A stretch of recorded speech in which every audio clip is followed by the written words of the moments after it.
Pop art became famous in the United States in the 1960s when artists like Andy Warhol took fine art and made it funky.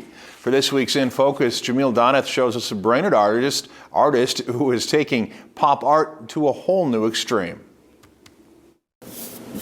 While pop art is not your typical art, Thomas Moriarty is not your typical pop artist. I got eyeballs and everything. When you walk into his live-in studio, the word cuckoo might come to mind. Skeletons, brains, eyeballs, zombies. Everywhere you look, there's something strange. I forget how weird it is. But while this might seem wacky to many, this is just an average day in the life of this peculiar pop artist. It's just like good, clean fun. Moriarty grew up in Aiken County. He says he got most of his art influences from comic books, cartoons, and video games. I was born in 1986, so I was constantly exposed to ridiculous color schemes and stuff, so that just was kind of the normal thing. All the while, he still has similar themes to pop art, with references to culture and American icons.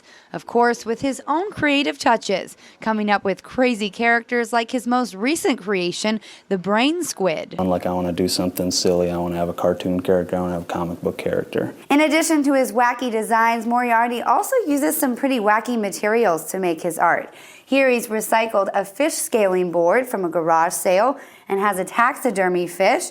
And with this mixed media art piece, he's used anything from nutritional fact labels to balloon bags to magazine cutouts. I started building frames recently, so I'm just using scrap wood and like cheap plywood. Normally in between jobs, Moriarty's creativity also comes from necessity. The stereotype of the starving artist is totally true. The pop artist does anything from helping out at art galleries, designing concert flyers, and album art.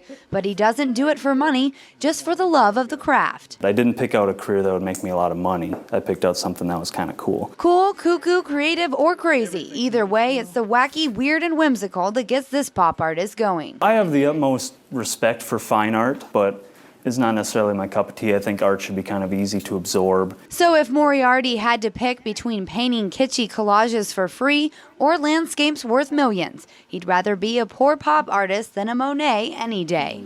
For this week's In Focus, Jamil Doneth, Lakeland News.